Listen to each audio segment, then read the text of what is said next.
Boker Or Beshem Hashem Naaseh Venatzliar Be'ezrat Hashem Itbarach pour un shiur acheté avec un thème demandé. Pour aujourd'hui, avec l'aide d'Hashem, en ce jeudi 13 du mois de janvier et Yud Aleph du mois de Shvat, L'chaim Tovim Shalom, shiur acheté par aujourd'hui Aurore Cohen Crispin, si je prononce bien, pour la bar mitzvah du fils de sa meilleure amie Katia Esther. Be'ezrat Hashem, grâce à elle, elle a découvert les cours du Rav Tuitou, donc je lis ce qui est marqué, pour un grand Mazal Tov à Noam Eli Ben Esther pour sa bar mitzvah, toujours sur le chemin de la Torah des Mitzvot Maasim Tovim, chez Tiskou Lirot Besimchato. Aurore Cohen et Kara, que Dieu vous bénisse sur tous vos chemins Crispin, donc c'est marqué, pour sa meilleure amie Katia Esther, à qui on souhaite Be'ezrat Hashem beaucoup de bonheur. Merci d'avoir fait découvrir mon cours à d'autres personnes, mes shiurim, et en même temps la Gdil Torah ou la Hadira. Et un grand Mazel Tov à Noam Eli Ben Esther, à qui on souhaite tous les bonheurs du monde et que Be'ezrat Hashem, il soit toujours une fierté pour ses parents et tous ceux qui le rencontreront sur sa route. Amen, ve Amen. Et demande spéciale pour Be'ezrat Hashem, un merveilleux bébé qui a besoin de nos prières. Le petit-fils de Rabbi Meir Abu Hatzera, Shem V'Rachuto B'chol Hashalom, Meir Baruch Ben Sharon Mazal, à qui on souhaite un prompt rétablissement, Achlama Meira, Briut et Anarichut Yamim, Arlet Kwika, Yekara Gamken, Refoua Shlema. On a déjà donné la liste de tous les malades tout à l'heure, donc on attaque tout de suite ce shiur pour le thème qui a été demandé, qui s'appelle faire un bon choix. Alors d'abord et avant tout, il faudrait comprendre une chose claire. C'est que dans l'absolu, comment on peut savoir si on fait le bon choix ou pas? Il n'y a qu'après qu'on a fait son choix, qu'on peut vraiment le découvrir, car les conseillers ne sont pas les payeurs. Et donc, quand on fait un choix, il n'y a que quand on a fait son choix qu'on se rend compte si oui ou non c'était une erreur. Alors ça voudrait dire quoi? Qu'il n'y aurait pas de moyen de savoir, réponse, si il y a quand même un mode d'emploi pour comprendre si le choix de notre vie est bon ou pas. La première des choses, Be'ezrat Hashem, qui pourrait être un ami ou un ennemi. Et ça, c'est très, très, très compliqué ce que je vais vous dire, je vous le dis franchement. Parce que la Torah, Akdosha Vateora, dans Masechet Avot, entre autres, nous demande de juger toujours les kafsrout. Ce qui fait que, par exemple, on vient pour trouver un khatan ou une kala. Am Israël Kedoshim. On sait que chaque juif a des plus et des moins, on a des qualités, on a des défauts. Mais de façon générale, on va rentrer dans, par exemple, une famille. Et les yeux de chacun de nous, c'est de juger les kafsrout. Ça veut dire que, comme on a tous des qualités et des défauts, alors, quand on voit les défauts chez les uns et les autres, et qu'on rencontre une personne, on va la juger les kafsrout. Parce que, quelque part, c'est nouveau, c'est une mise en place, les choses prennent du temps. Et l'expérience de la vie nous a souvent menés à nous rendre compte, dans nos choix, que là, on était certain que ça n'allait pas tenir. Bizarrement, ça a tenu. Et les couples que l'on voyait les plus amoureux, les plus proches l'un de l'autre, les plus complices en fin de compte, ont explosé de façon souvent terrifiante, des guerres qui n'en finissent plus. Et donc, on est souvent choqué, même pour la Alia. On voit des familles qui partent avec beaucoup d'argent, c'est sûr et certain, ils ont leur famille qui est en Israël, et le choix, il est certain qu'il est bon, ils ont choisi la bonne ville, et bah sauf, c'est un total échec. Et d'autres qui arrivent avec 1000 euros sur eux dans la poche, ils trouvent tout de suite un travail, ils achètent très rapidement une maison. Ifchar, dans le choix, il n'y a pas vraiment de higayon, il n'y a pas de logique dans l'absolu. Donc, nous avons un problème, je vais vous dire lequel. C'est que d'un côté, tout juif qui se respecte en tant que juif se doit juger son frère, sa sœur, son conjoint, sa conjointe, la société, les kafsrout. C'est-à-dire toujours du bon côté, toujours de trouver du mérite l'un à l'autre. Mais des fois, on se retrouve piégé. Pourquoi? Parce qu'on voit des signes. Il y a des choses qui apparaissent devant nous. Et d'un coup des crises, d'un coup des colères, d'un coup des changements d'humeur, d'un coup on se rend compte qu'il y a de la manipulation qui se fait derrière le dos, et qu'en fin de compte, les gens ne sont pas si sincères que cela, qu'il y a une espèce de théâtre qui se... D'abord, on peut tomber amoureux, ou alors on est vraiment, vraiment accro de son projet. Alors on va s'associer, par exemple, à une personne à qui on croit, et puis cet associé-là, en fin de compte, il va nous montrer un côté un peu égocentrique, un peu égoïste, et puis il va vouloir prendre peut-être trop les devants. Anilo Yodea, toutes sortes de choses qui devraient être une Noura Adouma, c'est-à-dire un signe en nous disant, mais attends, tu vois pas ce qui se passe, tu te rends pas compte que tu es en train de t'associer avec une personne qui en réalité va se servir de toi, ou cette kala que tu veux épouser, ou ce khatan que tu veux épouser, dans tous les cas de figure, tu vois pas qu'il y a des problèmes qu'il faudrait peut-être régler avant de s'engager à l'intérieur. Et qu'est-ce qui se passe? Eh bien, on est dans les caves zéchout.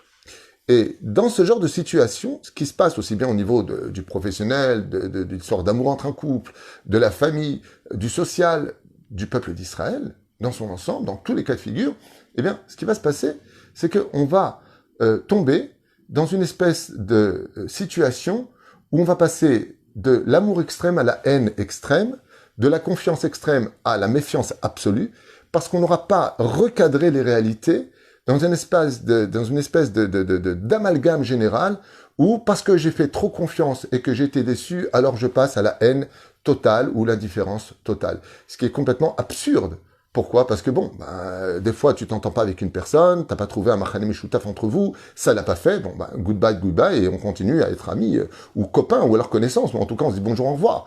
Et on peut passer dans un extrême de chaque côté, parce qu'on va fabuler des plans, on va fabuler des choses, parce que notre choix, en réalité, nous a un petit peu aveuglés. Ou par nos convictions personnelles, ou par la déception, ou par la confiance à l'abus, ou tout simplement parce qu'on aurait été trompé un peu par le kav zéchout, qui des fois doit être pour nous, comme le dit la Gemara, chabdeu vechashdeu. C'est-à-dire que la Torah elle-même nous met en garde dans les relations entre juifs, avec juifs, honore et respecte tout le monde, mais méfie-toi de tout le monde. Ça veut dire que les caves zéchout doivent exister dans les choix de nos vies. Bien sûr qu'on doit exister. Mais ça ne t'empêche pas d'avoir les yeux ouverts.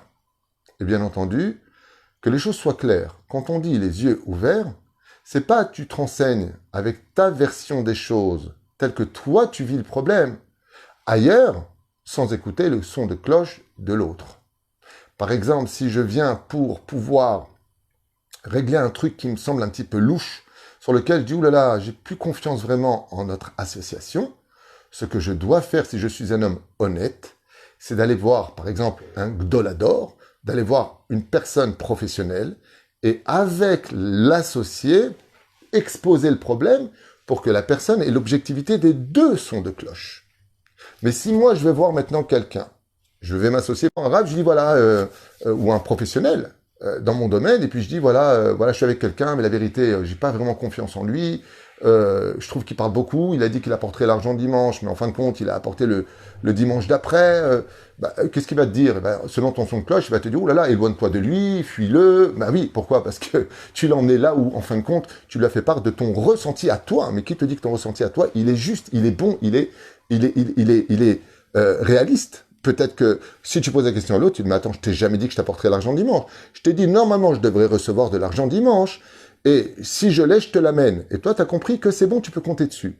Donc, c'est des petits exemples, mais dans tout et pour tout. C'est fait que les choix que nous avons à faire doivent rester d'abord et avant tout au niveau de l'intellect. C'est-à-dire que comme, je vous donne un exemple sur les shidduchim, ce qu'il y a de beau dans le monde orthodoxe, c'est qu'on ne va pas rencontrer une femme pour sa beauté. Bien sûr que c'est important. On y va avec le sechel, on y va avec les yeux. On vient voir, avec l'intellect, si on est sur le même chemin, on a les mêmes ambitions, on a la même éducation, on a la même Bezrat Hashem spiritualité au niveau des niveaux pour pas qu'il y ait, ah non, moi je veux pas de kissou, je veux la perruque, je veux pas mettre la perruque, toutes sortes de choses qu'il faut mettre au clair avant le mariage. Tout ça, ce sont des discussions importantes et enrichissantes pour éviter l'accident, malheureusement, après le mariage, où tout devient, après, si l'amour rend aveugle, le mariage on l'a vu, donc on redevient malheureusement intellectuel après. Résultat des courses, ce qui se passe dans le choix, c'est qu'on est très sur le domaine des fois bouche-trou dans les choix. Il y a des gens qui veulent se marier pour vite quitter la maison, parce qu'il n'y a pas beaucoup de khatanim aujourd'hui qui sont équilibrés ou autres, ou une kalak parce qu'elle est trop belle, elle n'est pas trouvée moins belle, plus belle. C'est toutes sortes de choses qui en réalité appartiennent à l'amour ou à l'angoisse ou l'anxiété de ne pas trouver, j'ai peur de rater l'occasion, est-ce que c'est vraiment lui ou c'est pas lui. La Torah, elle, nous dit, quand tu vas rencontrer quelqu'un, c'est avec l'intellect. Quand Yitzhak a rencontré Rivka, et que Rivka a rencontré Yitzhak, il y a marqué que Rivka est tombée du chameau duquel elle était parce qu'elle a vu Beroach HaKodesh que de Yitzhak viendrait un rachat qui s'appellerait Esav. Donc elle est tombée, elle a dit waouh, on va avoir une descendance qui a un problème. Elle n'est pas dit waouh, qu'est-ce qu'il est beau, te rends compte, c'est le fils d'Abraham Avinu, et patati patata. On vient avec l'intellect. Et seulement après, on ouvre son cœur. Quand on a vu sur une table là, c'est-à-dire dans un board que Bezrat Hashem, ça correspond, alors seulement après, on peut ouvrir le cœur. Et c'est malheureusement, dans le monde dit Chiloni, d'abord, on laisse le côté animal se dévoiler, c'est-à-dire waouh, qu'est-ce qu'elle est magnifique, quelle meuf, quelle ceci, quelle cela, et seulement après, on vérifie les points qui auraient dû être d'abord, comme le dit la Gemara, d'abord qu'elle ait des beaux yeux, c'est-à-dire que ce soit une femme de chesed, que ce soit une femme avec un cœur gentil, surtout pas nerveuse. Moi, je dis souvent combien il est difficile de pouvoir parler avec une personne quand le khatan ou la kala sont nerveux, la discussion part tout de suite, bon écoute, on n'a rien à se dire, c'est tout de suite, tout est extrême quand on est nerveux ou quand on a un mal de vivre intérieur. Malgré tous ces plans qu'on vient d'exprimer et d'expliquer, il y a quand même un mode d'emploi. Le premier mode d'emploi, je vous le donne. Pour savoir si on prend une bonne décision ou pas, le premier plan à retenir, et retenez-les vraiment bien, c'est très important, c'est que ce que je vais faire, que ce soit une mitzvah ou autre, ne soit jamais fait aux dépens de l'autre. C'est la première règle. Je ne construis pas une mitzvah sur le dos d'une avéra. Je vais faire quelque chose, mais lui va en souffrir. Zelonachon. Ce n'est déjà pas un bon choix. Je répète, on ne construit pas une mitzvah sur le dos d'une avéra. Deuxième conseil sur le bon choix. Ne jamais faire preuve d'ingratitude dans mon choix. C'est-à-dire, exemple très commun et connu, je suis ouvrier chez un patron qui m'a ouvert les portes de son cœur, qui me donne une paye super, il m'a appris le métier, et j'arrive à un choix. Est-ce que j'ouvre ma propre société? Est-ce que je peux voler de mes propres ailes? C'est une très bonne question. Et j'ouvre dans la même ville, dans la même rue que lui. Tout ce que lui m'a appris, je le mets maintenant pour moi, pour voler de mes propres ailes. Est-ce que c'est un bon choix? Réponse, non. Pourquoi? Mais parce que tu fais preuve d'ingratitude. Lui, il t'apprend le métier, tu étais à la rue, il t'a tout donné, il a eu confiance en toi, il t'a donné les rênes de sa société, et maintenant que tu sais tout faire, tu vas de l'autre côté ouvrir. Le seul qui a fait ça dans le Tanakh que l'on connaît parfaitement s'appelle Gehazi. Élève de Elisha, qu'est-ce que fait Gehazi? Il apprend de son maître, donc Elisha, prophète d'Israël, héritier d'Eliyahu Hanavi Zachor Letov, tout le système de comment diriger le peuple d'Israël, comment faire des Dvar Torah, comment rapprocher les enfants d'Israël vers Hachem, et juste en face, il ouvre une yeshiva en face de son maître pour lui prendre tous ses élèves. Plus il y a des shivot, mieux c'est. Mais l'intention était de construire une mitzvah sur le dos d'une avéra. Et Gehazi n'a pas de monde futur à cause de cela, entre autres. Il y a d'autres raisons, mais c'est aussi une d'entre elles. Ce qui fait que si dans mon choix à moi, je vais faire quelque chose qui risque de blesser profondément l'autre, il faut faire une grande shelat racham. Par exemple, est-ce que peut-être que je fais dans une autre ville, ou je le fais, mais jamais je prendrai le moindre client qui vient de sa boîte. Et tout cela, ça fait partie de la règle. On ne fait pas une mitzvah sur le dos d'une avéra. Moshe Rabbeinu aurait pu rendre le Nil du sang. Il dit, comment puis-je rentrer le bâton et rendre le Nil du sang alors que c'est lui qui m'a porté quand j'étais enfant? Comment puis-je lever le glaive contre les Midianim alors que c'est ce pays qui m'a accueilli? Mikan melamdim otanu, rabotenu alem shalom. Nos sages nous disent, fais très attention que dans tes choix, tu ne fasses pas preuve d'ingratitude vis-à-vis de l'autre. Vous savez, une histoire que vous avez certainement vécue à des degrés différents, mais moi j'ai entendu il n'y a pas tellement longtemps, il y a 3-4 ans, de quelqu'un qui est venu me voir en me disant, voilà, je vais me fiancer avec quelqu'un et tout ça, et tout ça, et tout ça. Je lui dis, alors, quel problème? Il dit, j'ai un problème de conscience. Je lui dis, lequel? Il me dit, voilà, j'ai mon meilleur ami qui m'a présenté la fille avec qui il était fou amoureux d'elle. Seulement, cette fille-là, elle a craqué sur moi, j'ai craqué sur elle, et patati patata. Je lui ai dit, ton meilleur ami, mais non, depuis, il ne me parle plus du tout. Il me dit, comment, je te présente la fille avec qui je veux me marier, et tu me la prends? Et je lui ai dit, je te conseille juste une chose, une seule. Ne te marie jamais jusqu'à ce que Béhémet, de son cœur à lui, il te bénisse pour ce mariage. Ou alors, prie pour qu'il trouve vite un zivouk dont il tombe très vite amoureux, et à ce moment-là, tu pourras te marier avec elle. Mais quelqu'un te présente sa fiancée, et tu lui prends. Ouais, j'ai craqué sur elle, la vérité, c'est vrai que j'ai dragué. Ah bah, le zélo y a fait. Cette douleur que tu as provoquée chez lui, ce sera un grain de sable dans le maillon de ton mazal. La reine, il faudra obtenir sa bracha, lama. Ouais, mais c'est pas Dieu qui a fait en sorte, il me dit que Mina Shamaïm, on était ensemble, on était super amis, il me présente sa copine, donc pour moi, c'est lui qui... Je lui dis, t'as fait un beau chidour. Lui, il voulait se marier avec. Lama Otasé Barkazé. C'est-à-dire qu'il y a un peu de manque de moralité, même si Al-Pi al-Khas c'était moutard. Mais où est la moralité dans l'histoire? La reine, le choix que nous faisons ne peut pas se construire, Hachem Ishmor Virachem, ni sur... On ne fait pas une isa sur le dos d'une Avera, ni sur un manque de gratitude. La troisième chose, il faut tout simplement vérifier si Al-Pi al-Kha, j'ai le droit de faire ce que je fais. Une divorcée qui vit avec un Cohen n'a pas le droit de vivre avec un Cohen. Elle est divorcée, elle lui interdit ta vie. Est-ce que je reste avec ou je reste pas avec? La réponse, elle est claire. Tu restes pas avec. L'Alakha te l'interdit. Tout ce qui ne marche pas Al-Pi al-Kha. Tu fais dans un travail, il y a du vol. Tu ne travailles pas. Il n'y a pas de choix. C'est assourd. C'est-à-dire que si je dois faire un choix, je dois vérifier aussi que mon choix n'aille pas contre le Shulchan Aruch. Parce que s'il va contre le Shulchan Aruch, c'est un choix qui m'emmènera au Gehinam. C'est un choix qui ira contre la volonté d'Hachem.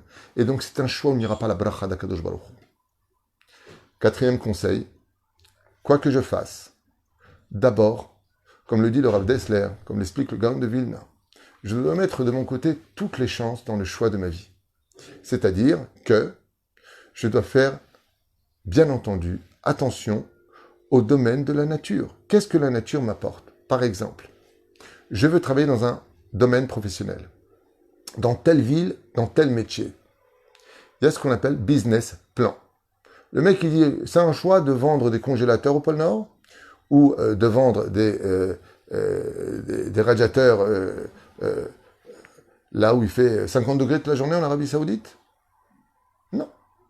Ça veut dire qu'il y a aussi l'intellect. L'intellect de vérifier avec la logique des choses, selon ce qui se passe sur Terre.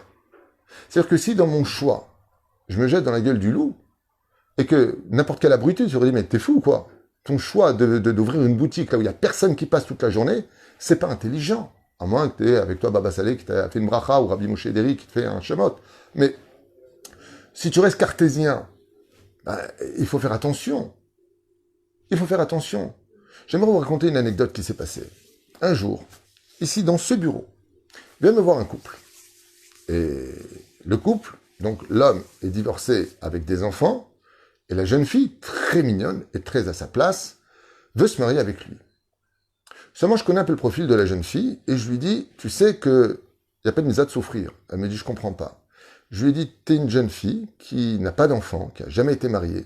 Tu vas te marier avec une personne qui a des enfants. Tu es toute jeune, toute fraîche, toute mignonne. Est-ce que tu as pris en compte que si tu te maries avec lui, tu ne pourras pas le mettre face à un choix entre toi et ses enfants, parce que tu devras malgré tout avoir ses enfants chez toi. Et donc, tu joueras le rôle de la belle-mère. Mais belle-mère, il y a quand même la notion de mère. Faire à manger, les sortir, les laver. Ce sont de jeunes enfants. Est-ce que tu as pris ça en compte? Ah oui, il n'y a pas de problème, on s'entend très bien, je les adore, patati patata. Une vraie histoire. 2 ans, ça a tenu. Quand ils sont venus me voir, je me dit, c'est quoi l'essentiel du problème? Et elle m'a répondu, je supporte pas, c'est pas pour moi. Je lui ai dit, mais je te l'avais dit.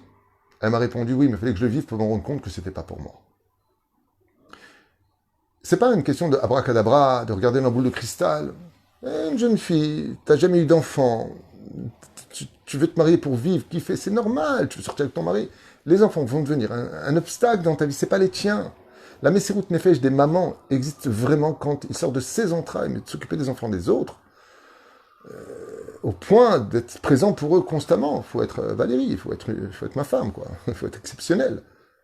Parce que sinon, Zemesoubar, la nature de l'homme, la Gemara le dit, pas David Tuitou, la Gemara le dit. Jamais une belle-mère s'occupera des enfants comme une mère elle-même, dans sa nature. De toutes les époques, aujourd'hui, tout change, mais de façon générale. Donc des fois, il faut avoir l'esprit ouvert. Une femme, par exemple, qui a vécu toute sa vie en ville, de parents très riches, qui ne connaît pas la souffrance de l'argent, de la pauvreté, du manque, du choix, de prendre ça, pas ça, parce qu'il n'y a pas. C'est très compliqué de se marier avec quelqu'un qui n'a aucune situation, qui n'a pas d'ambition. Elle dit, est-ce que c'est un bon choix ou pas? Madame, vous êtes qui, vous? Je viens de tel endroit, une banlieue de Paris, mes parents étaient pauvres. Oui, parce que t'es rodé pour ça. Mais la fille qui connaît que le luxe, J'ai pas besoin d'aller voir un Gdolador pour savoir s'il va le faire ou pas. Parce que c'est un choix qui va t'engager vers une direction qui est évidente. L'adaptation de passer de je peux tout me permettre à plus rien avoir, c'est une souffrance qui remettra constamment ton mariage. Peut-être que tu vas réussir ton mariage, mais ça va le remettre constamment en question. Parce que tu n'en pourras plus. Ce qui fait que il y a aussi la logique des choses qu'on appelle le business plan. Qui tu es face à l'épreuve. Est-ce que tu peux te parler qu'une personne, le pauvre, qui aura un handicap? Est-ce que tu te vois pousser une chaise? Est-ce que tu as réfléchi à ça? Oui, mais il est super, c'est un tzaddik. Oui, mais est-ce que tu es conscient de ça? Est-ce que tu es conscient des responsabilités dans lesquelles tu vas t'engager à vie? Et ces réflexions-là ont le devoir d'exister pour son choix. On peut durer des heures sur ce sujet-là. Bien entendu, il y a aussi un joker. D'aller voir un Gdolador, un vrai Gdolador. Et d'expliquer le problème tel qu'il est vraiment. Non pas selon sa vérité, selon ses gènes personnels, mais selon la réalité de la situation. Mais pour ça, il faut être quelqu'un d'exceptionnellement honnête, d'exceptionnellement pur au niveau du cœur, ce qui n'est pas évident. Et donc d'aller voir un Gdol, un vrai Gdolador, comme le Rav David Abuchatzera, le Rav Kanievski, Bezrat Hashem, le Rav Yanouka, Hashem Rechto Bechol Asherlo, vraiment des Gdolim, le Rav Shalom Cohen, les Gdolé Israël, le Rav Rouven Elbaz, Baruch Hashem, chacun avec son Gdolador, chacun avec le Rav avec qui vraiment il adhère, Rav David Pinto, Hashem Rechto Bechol Asherlo. Toutes ces personnes qui ont un srout du tzibour exceptionnel, Magdim Torah dira, peuvent vous donner Bezrat Hashem en espérant que ça se réalise dans les meilleures conditions du monde, leur bracha ou pas. Alors on va voir un Rav. Comme le dit la Mishnah, Aselech Harav. À Emet, il n'y a même pas besoin d'aller voir un Gdolador. Il suffit d'aller voir une personne Yerushalayim. Une personne qui vous aime de tout votre cœur. Une personne qui vous veut que du bien. Vous lui exposez le problème, il va réfléchir. Il va réfléchir. Quelqu'un est venu me voir, d'ailleurs, ça me rappelle une anecdote à propos d'un travail. Est-ce qu'il prend un travail qui est là ou il prend un travail qui est là-bas? Alors il vient me poser la question et j'étais un peu pressé les jours-là. Je lui ai dit, écoute, quel est ton emploi du temps aujourd'hui? Il me dit, tous les matins je prie en Tzibour, après j'ai 1 heure d'études, et après je vais au travail. Et là on me propose mieux ailleurs. Je lui ai dit, ça te mérite mieux ailleurs. On m'a dit 500 shekels de plus et les conditions sont un peu meilleures. Je lui ai dit, c'est où? Il m'a dit, le problème c'est que c'est pas là, c'est à Tel Aviv. Ah, très bien, donc t'es d'Ashdod et c'est à Tel Aviv, très bien. Et donc, il m'a dit, et donc, je peux plus prier le matin en minyan, parce qu'il faut que je parte plus tôt, et j'ai plus ma chavruta. Hop, t'en reste ici. Ça vaut pas les 500 shekels de plus. Ça vaut même pas 10 000 shekels de plus. Le seder de la bracha, c'est Bereshit bar Elokim et Hashamaim et Haaretz. D'abord, tu t'inquiètes de Shamaim, après tu t'inquiètes d'Haaretz. Moi, je suis pas un grand. Mais je lui ai dit, renoncer à la prière en minyan, à 1 heure d'étude que tu es obligé de donner le jour de ta mort, parce que le travail, tu prends pas avec toi dans la tombe. Pour 500 shekels de plus, qui est loin, et l'Ertedam à Yeshama, et dans le train avec qui tu vas rencontrer, avec qui tu vas parler, là qu'il faut réfléchir. Et la reine, Tamid, assez les harav, betistalek minasafek. Quand tu as un doute, il suffit d'aller voir ton rav, même de Beth Knesset, un vrai rav, Yireh Shamaim, vraiment qui n'a aucun intérêt dans tout ce que tu vas dire, qui t'aime, Tchaloto. Et si c'est un zivoug, pose la question à tes parents ils t'aiment, ils veulent ton bonheur. Eux, ils vont voir avec des yeux ce que toi, tu n'auras pas vu avec ton cœur. Pose la question à des amis qui t'aiment vraiment. Une personne m'a raconté une fois de plus, il n'y a pas mieux que l'expérience de la vie est une école. Un jeune homme vient me voir et me dit, Rav Twitou, voilà, je suis avec quelqu'un, je sais pas, j'ai des doutes et tout ça. Je lui dis, dis-moi, tu as un très bon ami qui t'aime vraiment? Il m'a dit, j'ai beaucoup d'amis qui m'aiment vraiment. J'ai beaucoup d'amis, à mon avis, tu as beaucoup de connaissances. Ami, Chaver Amiti, allez, va avec le temps. Il m'a dit, c'est sûr. Je dis, bon, qu'est-ce qui te dit ton meilleur ami? Parce que je suppose que tu sors avec elle dans les pubs et les choses comme ça, et pas spécialement religieux. Il me dit, c'est très simple. Tous mes amis me disent, mais pas du tout. Je lui dis, alors pas du tout. Il me dit, ah bon, parce que mes amis ils disent pas du tout. Je lui dis, oui. Ton meilleur ami, qu'est-ce qu'il te dit? Il me dit, mon meilleur ami veut que je me marie, mais il m'a dit pas avec elle. Alors je lui dis, pourquoi? Il me dit, parce qu'il dit que c'est pas fait pour moi. C'est une fille qui voudra sortir trop en boîte et patati patata. C'est pas parce que moi j'ai envie de créer une famille un peu plus traditionnaliste, plus dans la Torah. On n'est pas spécialement religieux, mais je lui dis, si ton vrai ami qui t'aime, qui a toujours été là pour toi, il te dit que c'est pas pour toi, écoute-le. C'est un enseignement de Rabbi Moshe Deri. Rabbi Moshe Deri m'a dit, dans les choix de nos vies, va toujours voir une personne qui t'aime vraiment, qui t'a prouvé pendant des années qu'il était sincère chose qui est très rare, la sincérité. Je peux vous le dire, très rare.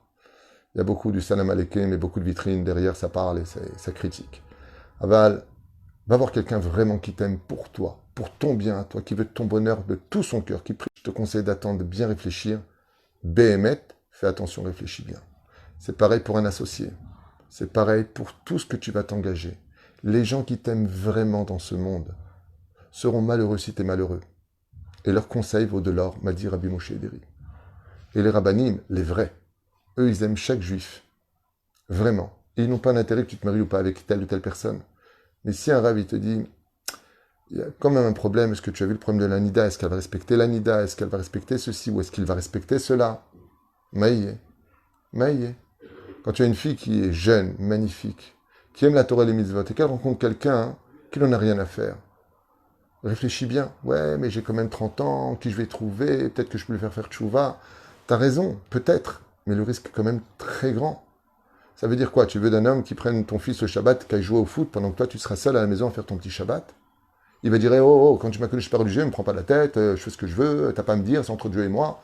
Comment tu vas vivre ton Shabbat? Est-ce que tu as pensé à ça? Zexat caché.